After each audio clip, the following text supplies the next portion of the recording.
अगर उत्तर प्रदेश का मुसलमान झोली भर भर कर खैरात में वोट नहीं देता समाजवादी पार्टी को, तो अखिलेश अपने घर से मुंह नहीं दिखा सकते थे, निकल नहीं सकते थे। कभी आईने में अपना चेहरा देखो समाजवादी पार्टी के नेताओं। तुम्हारा अखिलेश, तुम्हारा भैया, जो तुम उसकी गुलामी कर रहे हो, तुम्हारा मुकद्दर सिर्फ दरी बिछाना है।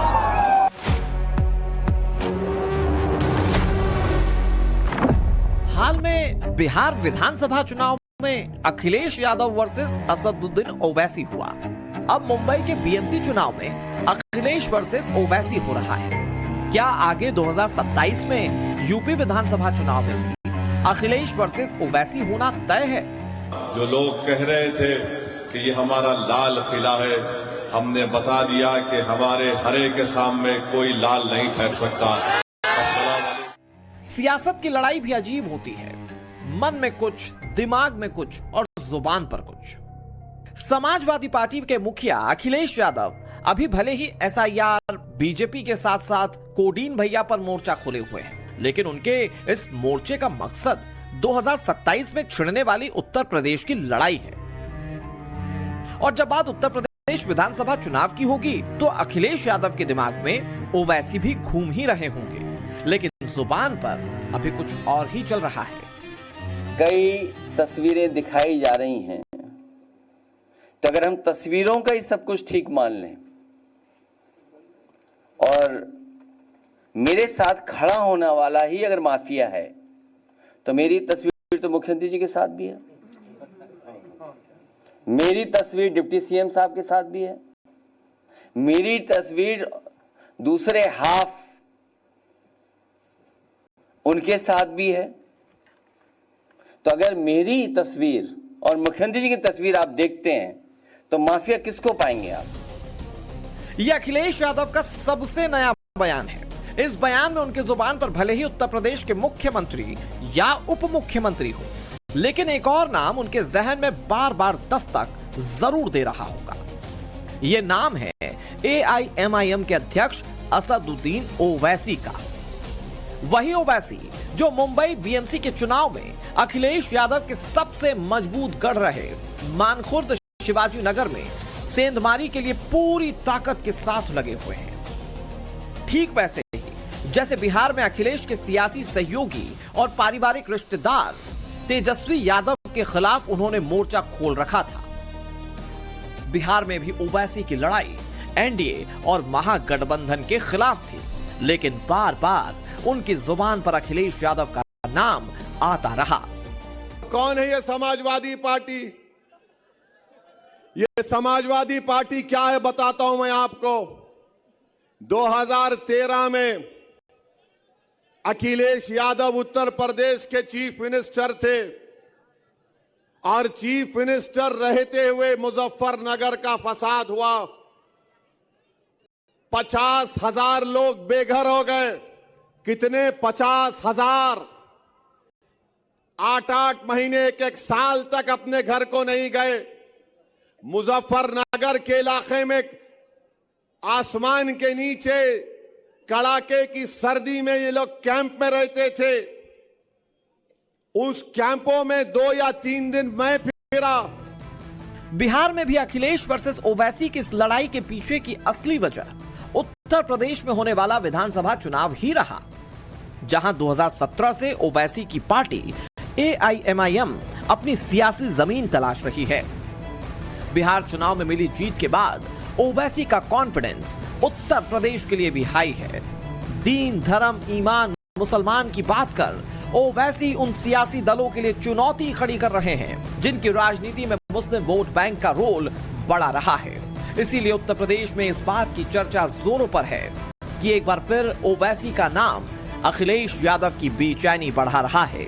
सवाल सिर्फ इतना नहीं है कि AIMIM सीटें कितनी जीतेगी, सवाल यह है कि ओवैसी किसका खेल बिगाड़ेंगे और किसका रास्ता आसान कर देंगे। क्योंकि बिहार विधानसभा चुनाव के नतीजों से मैसेज बहुत क्लियर मिला। जहां जहां ओवैसी मैदान में उतरे वहां लड़ाई सीधी नहीं रही बल्कि त्रिकोणीय हो गई। कि बहुत से लोग इस बात का इनको तकलीफ है और तनकीद कर रहे हैं कि असदुद्दीन ओवैसी दीन का सहारा लेता है। मैं लोगों से कहना चाह रहा हूं कि किसी शायर ने अच्छा कहा था कि जलाली बादशाही हो या जमहूरियत का तमाशा हो, जुदा हो दीन से सियासत तो रह जाती है चंगेजी। मैं अपने दीन को हरगिज छोड़ने वाला नहीं हूं, मैं अपने ईमान को छोड़ने वाला नहीं हूं। तो बिहार के बाद एआईएमआईएम चीफ असदुद्दीन ओवैसी का यूपी प्लान क्या सच में 2027 में बड़ा खेला करेगा? अगर बिहार की तरह उत्तर प्रदेश में भी ओवैसी की सियासी ताकत बढ़ेगी तो ये किसके लिए आफत बनेगी? वोट कटवा या किंग मेकर? उत्तर प्रदेश में असदुद्दीन ओवैसी का असली रोल क्या रहने वाला है? क्या ओवैसी ने उत्तर प्रदेश में 2027 का वोट गणित सेट कर लिया है? कितनी सीट पर लड़ेंगे, कहां और किसे टारगेट करेंगे? ऐसा क्यों कहा जा रहा है कि बिहार चुनाव के बाद ओवैसी ने उत्तर प्रदेश में अखिलेश कैंप की बेचैनी बढ़ा दी है? अगर वो ये समझ रहे हैं कि वोट लेंगे और मुसलमानों से कहेंगे कि हमें खव्वाली पार्टी की तरह, या फिर कभी आपने देखा कि चाय को प्लास्टिक के कप में डाला जाता है, मुसलमानों को प्लास्टिक का कप बना दिए, चाय पीकर उसको फेंकते हैं डस्टबिन में। ये नहीं हो सकता ना, हम और उसको रोकने की हम कोशिश कर रहे हैं और उत्तर प्रदेश में भी जाके हम ये बात करेंगे, कोशिश करेंगे। क्या 2027 के विधानसभा चुनाव में लड़ाई में नए समीकरण बनेंगे? क्या 2027 में अखिलेश यादव को उत्तर प्रदेश में योगी से पहले ओवैसी से लड़ना होगा? उत्तर प्रदेश में ओवैसी के फ्रंट में कितना करंट होगा? ओवैसी की एंट्री से किसे नफा और किसे नुकसान होगा? उत्तर प्रदेश में ओवैसी का मुसलमान प्रयोग किसका राजयोग बनाएगा? ये तमाम सवाल अब सियासी गलियारों में खुलकर पूछे जा रहे हैं, क्योंकि योगी आदित्यनाथ की लड़ाई हिंदुत्व और विकास के नैरेटिव पर है, लेकिन अखिलेश यादव की असली चुनौती पीडीए के बिखरते वोट हैं। ऐसे में ओवैसी उत्तर प्रदेश के चुनाव में मजबूती से उतरे तो अखिलेश यादव को दो फ्रंट पर लड़ना होगा, एक बीजेपी से, दूसरा एआईएमआईएम से। आप हमको नहीं रोक सकते, हमारा जमहूरी हक है। नहीं, आप लड़े तो वोट कट जाते। अरे मेरे वोट से मोदी नहीं जीत रहा, तुम्हारे वोट से मोदी जीत रहा। मेरे वोट से तुम्हारी इज्जत बच रही। अगर उत्तर प्रदेश का मुसलमान झोली भर भर कर खैरात में वोट नहीं देता समाजवादी पार्टी को, तो अखिलेश अपने घर से मुंह नहीं दिखा सकते थे, निकल नहीं सकते थे। आप में ये उतनी ताकत नहीं है कि आप किसी हुकूमत को बदल सकें। तो क्या ओवैसी अखिलेश के पीडीए में ए यानी कि अल्पसंख्यक वोटों में सेंध लगाकर टेस्टेड और ओके रहे एमवाई फॉर्मूले को फेल कर देंगे? अगर ऐसा हुआ यानी कि पीडीए में से ए अलग हो गया, या ये कहें कि बरसों से एमवाई में से एम को अलग करने में ओवैसी कामयाब रहेगा, कि अखिलेश यादव को 2027 में सावधान रहने की जरूरत है, क्योंकि उत्तर प्रदेश में एआईएमआईएम 200 विधानसभा सीटों पर चुनाव लड़ने की तैयारी कर रही है। उत्तर प्रदेश में ओवैसी के 200 सीटों पर चुनाव लड़ने का मतलब बिल्कुल साफ कि ज्यादा से ज्यादा मुस्लिम उम्मीदवारों पर वो दाव आजमाएंगे। ऐसे में अगर ओवैसी मुस्लिम वोटर्स को अपने पाले में लाने में कामयाब हो गए तो एक तरफ जहां बीजेपी को फायदा हो सकता है, तो वहीं अखिलेश यादव की समाजवादी पार्टी को नुकसान उठाना पड़ सकता है। ओवैसी के पार्टी के प्रवक्ता शादाब चौधरी को सुनिए, समझिए कि उत्तर प्रदेश में अभी से एआईएमआईएम की पार्टी कैसे अखिलेश के खिलाफ ग्राउंड तैयार करने में जुट गई है। क्या इस बार 20% वाला मुख्यमंत्री बनेगा? क्या वो घोषणा करेंगे इस बात की?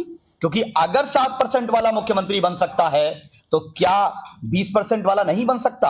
अब अब्दुल दरी नहीं बिछाएगा, अपने लिए कुर्सी लगाएगा और उस कुर्सी पे गर्व से बैठेगा। अगर एक कुर्सी हो अखिलेश जी की लगती है तो लगे, लेकिन एक कुर्सी अब बैरिस्टर ओवैसी साहब की भी लगानी पड़ेगी। बिहार के सीमांचल में मिली जीत ने ओवैसी की रणनीति को नई धार दे दी है। बिहार विधानसभा चुनाव में ओवैसी की सक्रियता और नतीजों ने क्रिस्टल क्लियर कर दिया कि मुस्लिम वोटों का बंटवारा विपक्ष के लिए कितना हानिकारक है। पूर्वी बिहार के सीमांचल में एआईएमआईएम के बम्पर उछाल ने मुस्लिम बाहुल सीटों पर महागठबंधन के उम्मीदवारों को पटखनी दे दी है और मुस्लिम वोट में हुए बंटवारे का फायदा सीधे एनडीए को मिला है। चुनाव विश्लेषण से पता चलता है कि एमआईएम ने बिहार में 25 सीटों पर उम्मीदवार उतारे, जिनमें से अधिकतर जो सीटें थी वो सीमांचल की थी। ओवैसी की पार्टी ने जिन सीटों पर बढ़त बनाई या फिर जीत हासिल की, उनमें से अधिकांश वो सीटें थी जहां पर मुस्लिम आबादी 40% से अधिक थी। ऐसे मामलों में एमआईएम ने सबसे अधिक महागठबंधन के प्रत्याशियों को ही हराने का काम किया। तो सवाल इस बात का है कि क्या ओवैसी और उनकी पार्टी अखिलेश यादव के लिए भी उत्तर प्रदेश में एक बड़ी चुनौती साबित होने जा रही है, जिसकी काट अखिलेश यादव को खोजना अभी बाकी है।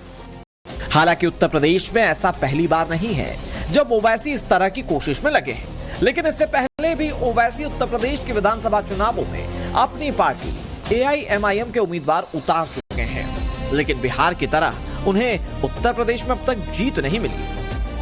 साल 2017 में ओवैसी की पार्टी एआईएमआईएम ने पहली बार उत्तर प्रदेश में चुनाव लड़ा। ओवैसी ने 38 सीटों पर अपने उम्मीदवार उतारे थे। 38 में से 37 सीटों पर उनके प्रत्याशियों की जमानत जब्त हो गई। इसके बाद 2022 के चुनाव में ओवैसी की एआईएमआईएम दोबारा उतरी। इस बार 95 सीटों पर ओवैसी ने अपने उम्मीदवार उतारे और इस बार तो सभी प्रत्याशियों की जमानत तक नहीं बच पाई।